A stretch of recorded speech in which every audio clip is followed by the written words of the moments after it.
नमस्कार, आप देख रहे हैं वीआईपी न्यूज। मैं हूं आपके साथ शुभांगी ठाकुर। बढ़ते हैं खबरों की ओर। रायपुर के पंडित दीनदयाल ऑडिटोरियम में छत्तीसगढ़ सहकारी बैंक रायपुर द्वारा 25 अप्रैल को राष्ट्रीय सहकारी सम्मेलन एवं राष्ट्रीय पुरस्कार वितरण कार्यक्रम का आयोजन किया जा रहा है। कार्यक्रम में मुख्यमंत्री भूपेश बघेल, डॉक्टर प्रेमसाय सिंह टेकाम, रविंद्र चौबे, मोहम्मद अकबर सहित विधायक और अधिकारीगण मौजूद रहेंगे। इसके साथ ही आपको बता देते हैं कि आयोजन की जानकारी देते हुए अपेक्स बैंक के अध्यक्ष बैजनाथ चंद्राकर ने बताया है कि पहली बार इस तरह का आयोजन किया जा रहा है। इस दौरान देश भर के अलग अलग राज्यों से बेहतर काम करने वाले 16 संस्थाओं को पुरस्कार का वितरण किया जाएगा। नेप्स्काप की बोर्ड ऑफ डायरेक्टर की बैठक हो रही है, जिसमें करीब 27 जो हमारे बोर्ड के जो मेंबर हैं, अलग अलग हर स्टेट से, हर अपेक्स बैंक से, हर स्टेट के अपेक्स बैंक से एक व्यक्ति बोर्ड का मेंबर होता है। तो करीब 26-27 बोर्ड मेंबर कल यहाँ पर बोर्ड की बैठक होगी। कुछ लोग अभी आ चुके हैं, कुछ लोग कल सुबह आएंगे, दोपहर आएंगे, शाम को आएंगे। शाम को 4:30 बजे हमारी बैठक है। हमारा एक राष्ट्रीय स्तर पर सहकारी सम्मेलन और पुरस्कार वितरण का कार्यक्रम है 25 अप्रैल को।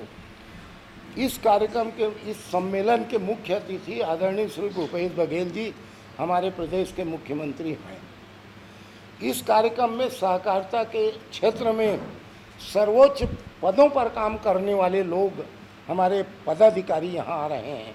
जैसे मैंने आपको बताया कि डॉक्टर चंद्रपाल यादव जी, ये क्रिप्को के चेयरमैन हैं ऑल इंडिया के, और इंटरनेशनल कोऑपरेटिव अलायंस के एशिया पैसिफिक जोन के चेयरमैन हैं। मुख्यमंत्री भूपेश बघेल दुर्ग जिले के धमधा दौरे के लिए रवाना हो गए। दौरे पर जाने से पहले मुख्यमंत्री ने विभिन्न मुद्दों पर मीडिया से बातचीत की। उन्होंने कहा कि साजा विधानसभा क्षेत्र के धमधा ब्लॉक मुख्यालय में सब्जी और फल मंडी का लोकार्पण होगा, जिसका लाभ किसानों को मिलेगा।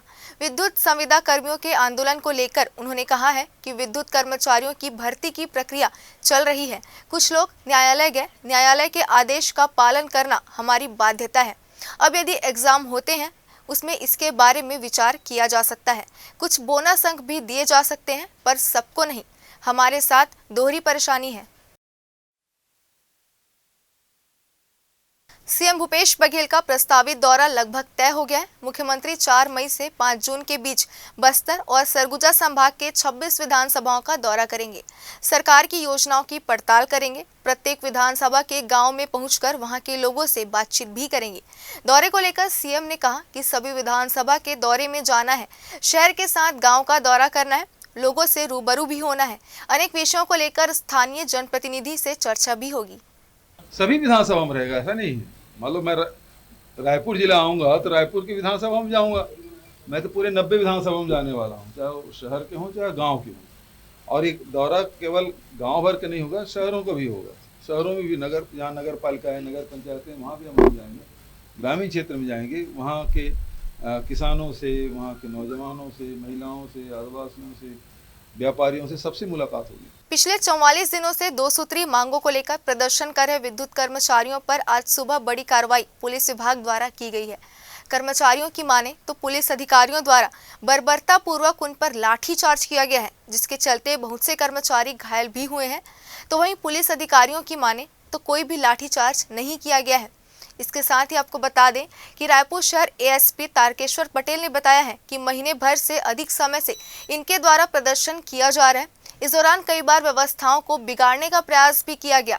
कल भी इसी तरह सड़क पर सोकर प्रदर्शन किया जा रहा था, जिस पर कार्रवाई करते हुए आंदोलनकारियों को खदेड़ा गया है। वहीं कुछ लोगों की गिरफ्तारी भी की गई है। वहीं आपको बता देते हैं कि प्रदर्शन के दौरान मौजूद आंदोलनकर्ता लखन पटेल की माने तो इन्हें दौड़ा दौड़ाकर मारपीट भी की गई है। वह इनके साथियों को गिरफ्तार भी किया गया है।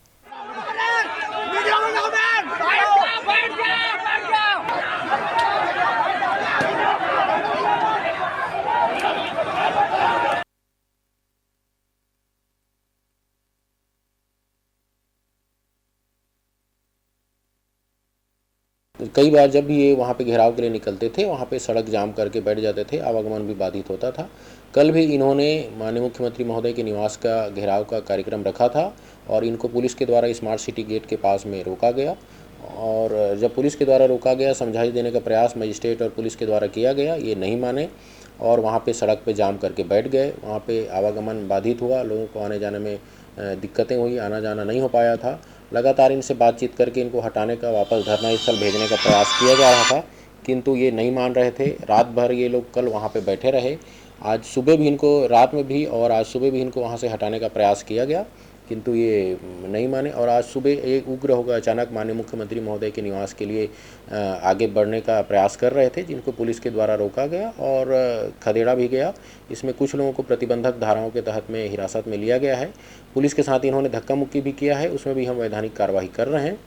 इनकी अलग अलग स्तर पे विद्युत विभाग के अधिकारियों के साथ मीटिंग भी हो गई है और इनकी 5 में से 3 मांगें मान भी ली गई हैं, ऐसी जानकारी मिली है। इसके अलावा माननीय उच्च न्यायालय के द्वारा भी नियमितीकरण की प्रक्रिया को रद्द किया गया है और लेबर कोर्ट ने भी इनके हड़ताल को गलत ठहराते हुए इनको काम में वापस आने का नोटिस दिया है। और 7:30 बजे आगे बढ़ेंगे। आप लोग देख लीजिए, जिस प्रकार से व्यवस्था हो सके बना लीजिएगा। फिर कुछ देर में सभी पुलिस फोर्स को बुलाया गया, उच्च अधिकारियों को बुलाया गया पुलिस के, और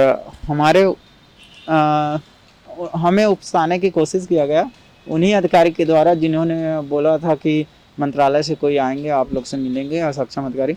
तो हमने भी वही बात रखी कि हम मंत्रालय से जो भी सक्षम अधिकारी आएंगे जो हमको मिलवा सकेंगे, इस प्रकार की ठोस थोड़ा आश्वासन मिले और जो हम कल परसों या आज जो भी हो मुलाकात हो जाए। तो इस प्रकार की हमने बातें रखी। इस दौरान हमारे महामंत्री से हमारे अध्यक्ष महोदय से उन्होंने पूछा कि आगे आप क्या चाहते हैं। तो हम लोग बोले हम लोग श्रीमान जी से, माननीय मुख्यमंत्री जी से मिलना चाहते हैं और अपनी बात रखना चाहते हैं, तो ये पॉसिबल नहीं है बोलते हैं। राजनांदगांव रेलवे स्टेशनों में यात्रियों को दी जाने वाली सुविधाओं की जानकारी लेने के लिए दिल्ली से टीम राजनांदगांव और डोंगरगढ़ रेलवे स्टेशन पहुंची। डोंगरगढ़ रेलवे स्टेशन का रेल मंत्रालय की गठित टीम द्वारा जायजा भी लिया गया। इस दौरान दक्षिण पूर्व मध्य रेलवे के ADRM अशोक सूर्यवंशी सहित अन्य अधिकारीगण विशेष रूप से उपस्थित रहे।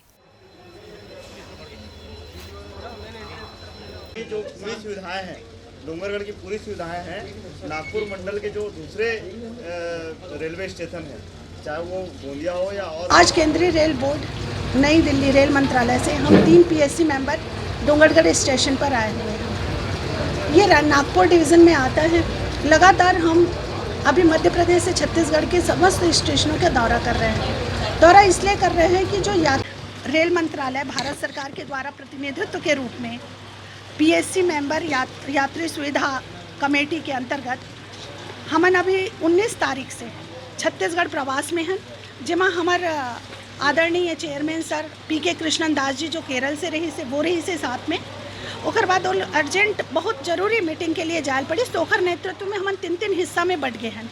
यहाँ पर आपके डोंगरगढ़ में आए हैं हमारे कैलाश वर्मा जी जो मुंबई से निवासरत हैं, और हमारे बाजू में खड़े राम कुमार पाहन जी जो एक्स MLA भी है और PSC मेंबर के रूप में झारखंड से। मैं विभा अवस्थी छत्तीसगढ़ से हूँ।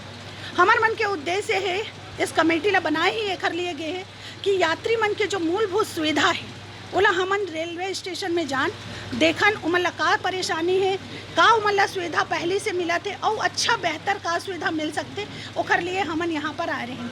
रेल के अभी रेलवे स्टेशन के निरीक्षण करे हैं। रेलवे स्टेशन के निरीक्षण में तो हमन कुछ नहीं पाए, जेल ला पूछें तेन की बहुत अच्छा है कि के, और हमन भी अपन आँख से देखें तो साफ सफाई स्वच्छता दिखत। हाँ, लेकिन कुछ पत्रकार भाई मन, आप मन, कुछ हमारे यहाँ के जो जनता है, जनप्रतिनिधि मन हा हमन ला बहुत सारा शिकायत के पत्र दे है। कुछ ही खरमन के ट्रेन चलना है करके मांग करे है। निश्चित है बड़े रूप के जो एमन मांग करे तेल ला हमन 1 महीना बाद हमारे बोर्ड के मीटिंग हुई, उमा हम गंभीरता से रखबो, ये आश्वासन आप मतलब में दे के जा। अगली खबर बेमेतरा से, जहां सोशल मीडिया में सतनामी समाज के खिलाफ अभद्र टिप्पणी करने पर नाराज भीम रेजिमेंट और समाज के लोगों द्वारा बेमेतरा जिले के मुख्य चौक पुराना बस स्टैंड में बेमेतरा विधायक आशीष छाबड़ा का पुतला दहन किया गया। सैकड़ों की संख्या में उपस्थित समाज के युवा भीम रेजिमेंट द्वारा टिप्पणी पर कहना है कि किसी भी समाज के ऊपर टिप्पणी नहीं करनी चाहिए। विधायक के संरक्षण प्राप्त उनके समर्थक द्वारा विगत दिनों अभद्र टिप्पणी की गई, जिसको लेकर हम सामाजिक लोगों द्वारा उस व्यक्ति के खिलाफ कार्रवाई करने के लिए थाने में आवेदन दिए हैं। इसके साथ ही उन्होंने बताया कि आज तक कार्रवाई नहीं की गई है। इससे साफ जाहिर होता है कि उस व्यक्ति का विधायक द्वारा संरक्षण दिया गया है। पुतला दहन से पूर्व उपस्थित युवाओं ने विधायक के खिलाफ जमकर नारेबाजी की और उनकी निंदा करते हुए विधायक का पुतला दहन किया। इससे सतनामी समाज को गाली दिया गया, इसके लिए हम लोग यहाँ पे पुतला दहन करने आए हैं और जो यहाँ के विधायक है आशीष छाबड़ा, उसके खिलाफ हम लोग कार्रवाई करना चाहते हैं और अभी तक कोई कार्रवाई नहीं हुआ है। पहले फेसबुक आईडी से सतनामी समाज को जाति सूचक गाली दिया गया था, जिसमें FIR हुआ, लेकिन किसी भी प्रकार की कोई कार्रवाई नहीं की गई और हमें सूत्रों से पता चला है कि यह जो कृत्य है विधायक आशीष छाबड़ा के द्वारा कराया गया है, जिसमें आरोपियों को संरक्षण दिया गया है। इस कारण हम लोग आज यहाँ पर पुतला दहन के लिए बाध्य हो गए और विधायक का आज यहाँ पर पुतला दहन के लिए सभापति के नाम से आईडी बनाया गया था, लेकिन हम लोगों के जो पुलिस के सूत्रों से पता चला कि विधायक के व्यक्ति के द्वारा ही कराया गया। जब तक हम लोग चाहते हैं कि आरोपी जल्द से जल्द अंदर हो और ऐसे कृत्य करने वाले विधायक के प्रति समाज में और समाज के लोगों को पता चले कि विधायक किस तरह के कृत्य हमारे समाज के ऊपर करा रहे हैं। पुलिस द्वारा बार बार समझाइश और जागरूकता अभियान चलाने के बाद भी ठगी के मामलों में किसी तरह की कमी होती नहीं दिख रही है। रोज ही शहर के अलग अलग थानों में धोखाधड़ी और ऑनलाइन ठगी के मामले दर्ज किए जा रहे हैं।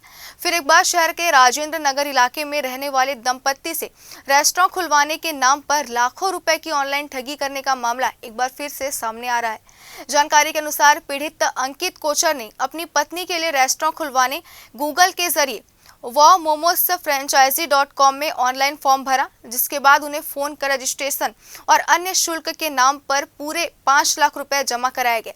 जानकारी देते हुए पुरानी बस्ती CSP राजेश चौधरी ने बताया कि मामले में शिकायत के आधार पर राजेंद्र नगर थाने में मामला पंजीबद्ध कर लिया गया है। वहीं आरोपी की तलाश भी की जा रही है। राजेंद्र नगर में प्रार्थी अंकित कोचर ने कल थाना उपस्थित आकर रिपोर्ट दर्ज कराई कि इसने अपनी पत्नी के नाम से एक रेस्टोरेंट खोलना चाहता था। तो गूगल पर जाकर सर्च करने पर वाव मोमो फ्रेंचाइजी.com पर इसने संपर्क किया, जहां से इसको अलग अलग खाता नंबर दिया गया फ्रेंचाइजी खोलने के लिए, और ऐसा करीब 5 लाख रुपए इससे जमा करा लिया और धोखाधड़ी की गई है, जिस पर से अपराध पंजीबद्ध कर भी नाम लिया गया। जशपुर जिले के पत्थल गांव में धार्मिक कार्यक्रम के लिए शहर के बीचों बीच लगे पंडाल को खोलकर उतारने के दौरान 30 फीट ऊपर से गिरने पर मजदूर युवक की मौत हो गई है। हादसे के बाद युवक को इलाज के लिए पत्थल गांव हॉस्पिटल लाया गया था। रास्ते में ही युवक ने दम तोड़ दिया। मजदूर की मौत के बाद से ही काम में लगे मजदूरों में हड़कंप मचा हुआ है।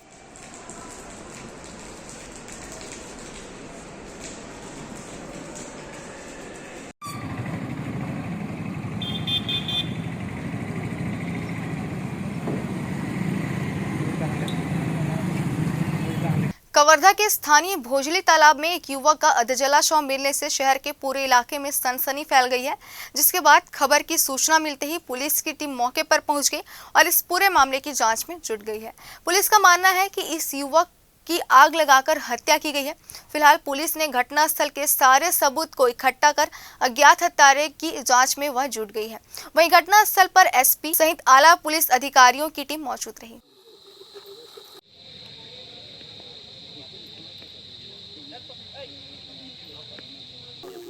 यहाँ स्थानीय जो भोजली तालाब है उसमें एक अधजला हुआ युवक का शव मिला है, जिसको पहचान अभी करेगी, जो रोहित सिन्हा रामनगर के नाम पर पहचान हुआ है।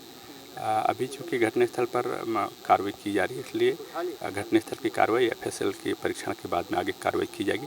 पोस्टमार्टम रिपोर्ट के बाद में फाइनल ओपिनियन मिल पाएगा, परंतु अब तक जो घटनास्थल और बॉडी को देखते हुए लग रहा है कि वो हत्या की गई है कहीं पर और उसके बाद में उसको जलाया गया। घटनास्थल में उसके आइडेंटिटी से रिलेटेड चीज़ें हैं, जैसे कैप मिला है उसका चश्मा मिला है, कुछ जहां हम लोग सोच रहे हैं कि घटनास्थल उन जगहों पर अज्ञात जो है लोग का एक पूरा चप्पल मिला है, साथ में यहाँ पर डिस्पोजेबल गिलास मिला है और पाउच मिला है, और जो मौके पर जला हुआ डेड बॉडी और उसके पास में कुछ और ज़रूरी सामान जला हुआ है वो मिला है। अभी ही उसकी पहचान हुई है, परिजन आए हुए हैं, उनसे बात किया जाना बाकी है। मौके की कार्रवाई की जा रही है। सीतापुर चलता के पास देर रात करीबन 1 बजे रात में एक सड़क दुर्घटना की खबर सामने आ रही है, जिसमें पिता और पुत्र दोनों एक शादी समारोह में सम्मिलित होकर अपनी मोटरसाइकिल से घर वापस आ रहे थे, जिनकी चलता के पास अज्ञात वाहन से टक्कर हो गई। दुर्घटना इतनी ज्यादा खतरनाक थी कि दुर्घटना स्थल पर ही पुत्र अमोल तिर्की की दर्दनाक मौत हो गई। वहीं पिता संत दुलार तिर्की गंभीर स्थिति में 108 की मदद से सीतापुर शासकीय चिकित्सालय में भर्ती कराए गए, जिसको प्राथमिक उपचार के पश्चात अंबिकापुर रेफर कर दिया गया।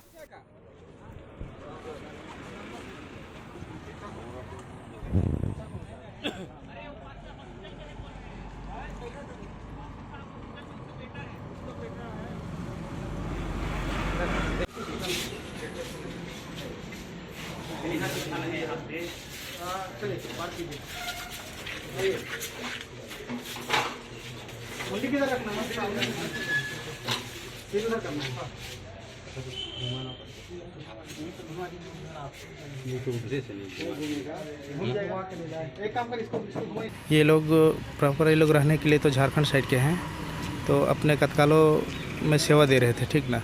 तो ये लोग गए थे राधाखांड साइड शादी में, तो दोनों बाप बेटा दोनों आ रहे थे। आते समय चलता के पास शायद एक्सीडेंट हो गया। तो सुबह मेरे को फ़ोन किए कि संत दुलार तिर्की और अमन तिर्की का एक्सीडेंट हुआ है। तो फिर मैं अपने गांव के लोगों को फ़ोन किया और बताया कि यहाँ एक्सीडेंट हुआ है। तो हम सब गांव वाले मिल के यहाँ हॉस्पिटल के पास संत दुलार तिर्की जो कतकालों में पास्टर करते थे, 2 जगह सेवा देते थे, और उसका बेटा कहीं काम करता था, तो आया था। आने के बाद में दोनों शायद लेने गए थे। दुर्घटना में अमन तिर्की का मौत हुआ है। उनका पिताजी गंभीर रूप से घायल है, सिर में बहुत ज़ोर से चोट लगा है। अभी उनका इलाज कहाँ हो रहा है? उसका इलाज अभी यहाँ हम लोग सीतापुर सामुदायिक स्वास्थ्य केंद्र में लाए थे, यहाँ से रिफ़र किया गया है अंबिकापुर। हर माता पिता की चाहत होती है कि उनका बच्चा शारीरिक रूप से मजबूत, दिमाग से तेज और संस्कारवान बने, लेकिन कैसे, ये हम जानेंगे सेहत मंत्र कार्यक्रम में हमारी सहयोगी पद्मा कुलदीप के साथ डॉक्टर मानसी पत्तेवर से इस खास जानकारी में। तो आइए देखते हैं कार्यक्रम सेहत मंत्र।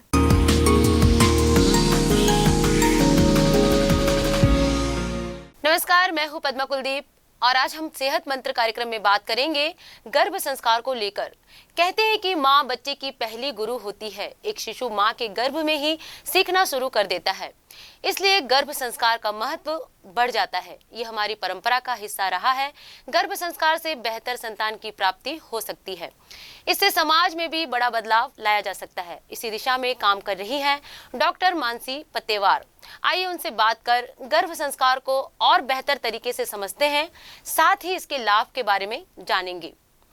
डॉक्टर मानसी, आपका बहुत बहुत स्वागत है हमारे वीआईपी न्यूज़ में। थैंक यू जी। जो आप गर्भ संस्कार को लेकर अभी जो आप काम कर रही हैं उसके बारे में बताइए। जी, गर्भ संस्कार एक्चुअली ये मेरा पैशन है। और जब मैं प्रेग्नेंट थी उस समय मेरी माँ ने मुझे बताया था गर्भ संस्कार क्या होता है, और मुझे ये बहुत ही अच्छा लगा। ये बहुत ही पुराना, जो हमारे ऋषि मुनियों ने जिस साइंस को डेवलप किया है, वो वैदिक साइंस गर्भ संस्कार को बहुत ही अच्छे से एक्सप्लेन करता है। मुझे इतना इंटरेस्ट आने लगा कि मैं डॉक्टर होने के बावजूद मैंने इसमें बहुत स्टडी किया, बहुत सारे क्लासेस अटेंड किए, कोर्सेज़ किए गर्भ संस्कार के ऊपर। और फिर मैंने एक ऐसा कोर्स बनाया जिसमें स्पिरिचुअल, साइंटिफिक और मेडिकल नॉलेज जो मेरा है वो सब मिला के एक ऐसा अच्छा कोर्स बनाया कि जो हमारे जो पार्टिसिपेंट्स रहते हैं, जो मदर्स रहती है, कपल्स रहते हैं, जो प्लानिंग फ़ेज़ में हैं और प्रेगनेंसी फ़ेज़ में हैं, उनको मैं बहुत अच्छे से समझा सकूं कि गर्भ संस्कार का क्या इम्पोर्टेंस होता है। जी, हम जानना चाहेंगे कि इस आधुनिक जीवन शैली में गर्भ संस्कार लोगों को देना कितना ज़रूरी है और इसके लाभ क्या है। जी, आजकल की दुनिया में आप जानती है कि कोई भी न्यूज़ चैनल या फिर कोई भी पेपर में और हमारे आजू बाजू में सोसाइटी में हम देखते हैं कि कितना ज़्यादा मतलब कुसंस्कारी जो वर्ग है वो बढ़ गया है। और बढ़ती हुई संख्या, जैसे कि वृद्धाश्रम में, अनाथाश्रम या फिर जो भी कुसंस्कारी जो चीज़ें होती है वो बहुत ज़्यादा बढ़ रही है।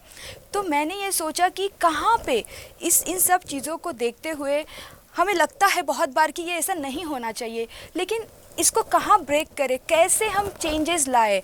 तो शुरुआत तो हमें हमारे घर से ही करनी होगी।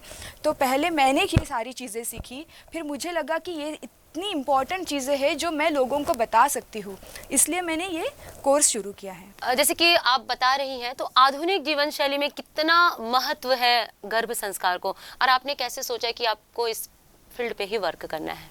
जी, आधुनिक जीवन शैली में इसका बहुत इम्पोर्टेंस है, क्योंकि हम देखते हैं कि वर्किंग फीमेल्स जो जॉब करने जा रही है वो महिलाएं, और जो घर में है वो भी महिलाएं। आजकल ऐसा वातावरण हो गया है कि स्ट्रेस जो है, जो तनाव है, वो बहुत ज़्यादा बढ़ गया है हर किसी के जीवन में। उसका कारण कुछ भी हो, तो तनाव के वजह से बच्चे के ऊपर बहुत ज़्यादा असर होता है जब वो गर्भ में रहता है। तो कुछ तो केसेस में ऐसे देखा गया है कि बच्चा अपंग पैदा होता है, बच्चा जो है मेंटली जो होता है वो कम स्तर का होता है, और अगर डिलीवरी जो होती है, स्ट्रेस के कारण डिलीवरी जो है वो 9 महीने के पहले ही हो जाती है। तो प्री मैच्योर बच्चा अगर आता है तो वो वैसे ही वीक होता है, फिर वो मेंटली वीक है, फिज़िकली वीक है। तो ऐसा बच्चा जो है बहुत अच्छे से अपना जो पोटेंशियल है वो अपने जीवन में नहीं दिखा पाता है। तो हम वो चाहते हैं कि ऐसी बहुत सारी पद्धति है जिसको अडॉप्ट करने से माँ पूरा प्रेगनेंसी एंजॉय कर सकती है, डिलीवरी एंजॉय कर सकती है, और पेन फ्री डिलीवरी हो सकती है। ब्रेस्ट फीडिंग में भी हम उनको गाइडेंस करते हैं, जिसकी वजह से माएँ एंजॉय करती हैं।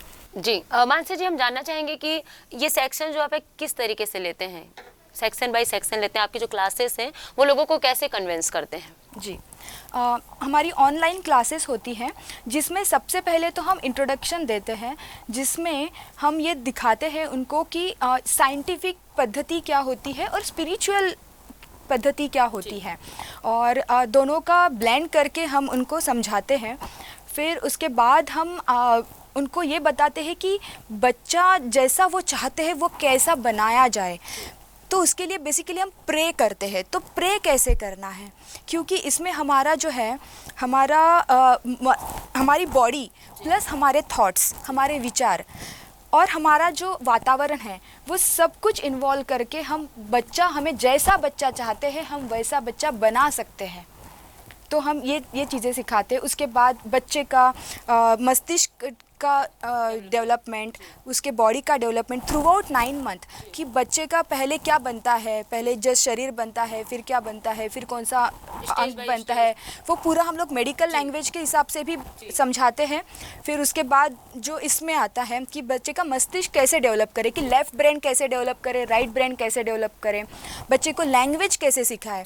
जैसे बच्चा शुरुआत से ही 7 से 8 लैंग्वेजेस बोल सकता है। यूट्यूब पे आप अवेलेबल है ये सारी चीज़ें, कि बच्चा शुरुआत से, मतलब जैसे ही वो बोलना सीख जाता है ना, वैसे ही वो 6-7 लैंग्वेजेस एक साथ सीख सकता है। तो उसकी कुछ टेक्निक्स होती हैं जिससे लेफ़्ट ब्रेन डेवलपमेंट होता है। राइट ब्रेन, जैसे म्यूज़िक होता है, म्यूज़िक हमारे राइट ब्रेन को डेवलप करता है, हमारे इमोशनल क्वेश्चन को डेवलप करता है। तो म्यूज़िक का हमारे बॉडी के ऊपर क्या इफ़ेक्ट होता है, हमारे बच्चे के ऊपर क्या इफ़ेक्ट होता है। और बहुत बार तो ऐसा हुआ है कि ऐसी कुछ फीमेल्स होती है जिनको बार बार एबॉर्शन होते रहता है, वो अगर म्यूज़िक थेरेपी के थ्रू जाती है और गर्भ संस्कार के थ्रू जाती है तो उनको एबॉर्शन नहीं होते हैं और बच्चा एकदम हेल्दी और नॉर्मल डिलीवरी के साथ पैदा होता है। और उसके बाद हम उनको कुछ आयुर्वेदिक के हिसाब से कुछ हम बताते हैं कि उनका लाइफस्टाइल कैसा हो, उनका डाइट कैसा हो, खान पान कैसा हो, पानी कैसे पिए, पानी को कब पिए। फिर उसके बाद जो हमारा स्पिरिचुअल थिंग है कि उसमें हम ये देखते हैं कि मंत्र मंत्र का हमारे बॉडी पे क्या असर होता है, और जो ऐसी कुछ पुस्तकें हम उनको सजेस्ट करते हैं कि उस प्रेगनेंसी के दौरान आपने सुना होगा कि आपकी दादी नानी आपको बताते हैं हमेशा कि ऐसी ऐसी पुस्तकें पढ़नी चाहिए, लेकिन अगर आपको उनका इम्पोर्टेंस नहीं पता है तो आप तो सिर्फ पढ़ने के लिए पढ़ोगे, लेकिन उसमें जो लिखा है वो आपके लाइफस्टाइल में नहीं आएगा। तो हम उन बातों को इतने अच्छे से समझाते हैं कि वो आपकी लाइफस्टाइल बन जाता है। अब आपको आप एंजॉय करोगे थ्रू आउट प्रेगनेंसी, आपको एंजॉय करना है। लोग कन्विंस कैसे होते हैं, इसको लेकर आप क्या कहना चाहेंगे? लोगों को जब रिजल्ट्स दिखते हैं, लोगों को जब लगता है कि अच्छा कि मतलब ये स्ट्रेस की वजह से उनको पता है कि मेरी बॉडी में क्या असर होता है। स्ट्रेस की वजह से डायबिटीज़ बढ़ता है, ब्लड प्रेशर बढ़ता है, और बहुत सारे हार्मोनल चेंजेस जो होते हैं ना वो भी स्ट्रेस की वजह से होते हैं। तो बीइंग अ डॉक्टर, मैं एक डॉक्टर हूँ, तो मैं उनको बताती हूँ कि मेरे पेशेंट में ऐसा ऐसा हुआ है, फिर गर्भ संस्कार के बाद उनमें ये चेंजेस हुए हैं, और वो इतने खुश हैं कि उनको कोई टैबलेट नहीं लेनी पड़ती है, उनको बस अपनी लाइफस्टाइल चेंज करनी होती है, अपने विचार बदलने होते हैं।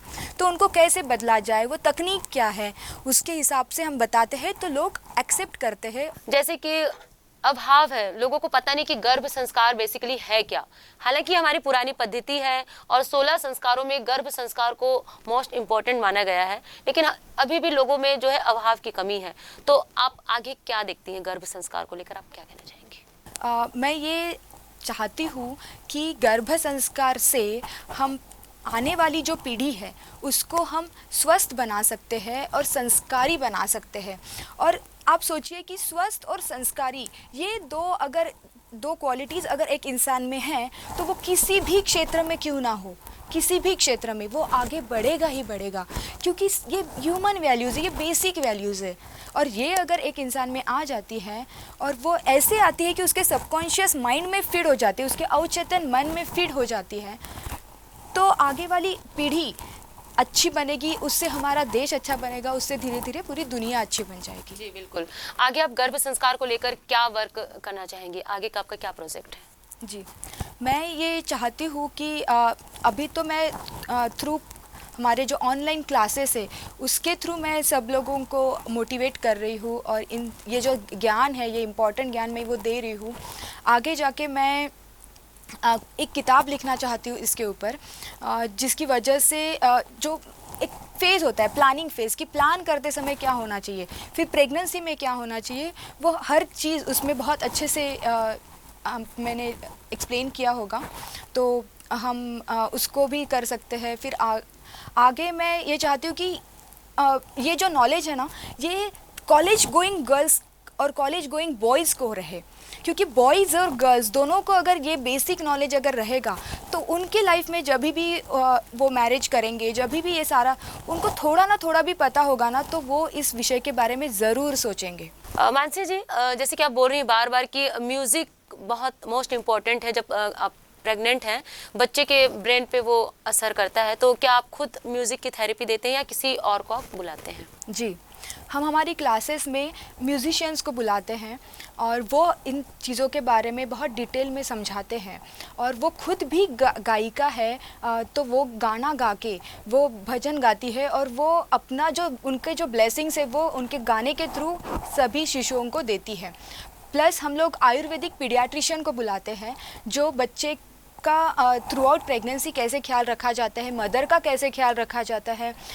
और एक हम इसमें एस्ट्रोलॉजर को भी बुलाते हैं, कि जो प्लानिंग फेज़ में पेरेंट्स होते हैं उनको ये बताते हैं कि एस्ट्रोलॉजी के हिसाब से भी कि हम ये उनको, क्योंकि modern astrology is a science basically, और साइंटिफिक चीज़ों को हमें समझना ज़रूरी होता है। और एस्ट्रोलॉजर हमें ये बताती है कि कंसीव करने के लिए सबसे अच्छा समय कौन सा होता है, कौन से दिन अच्छे होते हैं। तो और अकॉर्डिंग टू फीमेल का मंथली साइकिल, उसमें उन्होंने कब कंसीव करना चाहिए। तो ये बहुत सारी चीज़ें जिसमें होती है, जब हमें अगर ध्यान में रखी जाए तो बच्चा स्वस्थ होगा। जी, मानसी जी, बहुत सारी आपने जानकारी दी। जिन्हें नहीं पता है गर्भ संस्कार, उन्हें भी आज शायद पता चलेगा कि गर्भ संस्कार बेसिकली है क्या, और जिनमें अवेयरनेस की कमी है वो भी शायद जागरूक होंगे और ज़्यादा से ज़्यादा गर्भ संस्कार के प्रति वो जुड़ेंगे। तो आपका हमारे VIP चैनल में आने के लिए बहुत बहुत धन्यवाद। धन्यवाद। तो दर्शकों, आज हमने गर्भ संस्कार के बारे में जाना। जैसे मानसी पतेवार जी ने कहा कि अच्छे बीज होंगे तो डेफिनेटली फल भी अच्छे होंगे। तो फिर एक नए शख्सियत के साथ होंगे हाजिर, तब तक दीजिए इजाजत, नमस्कार।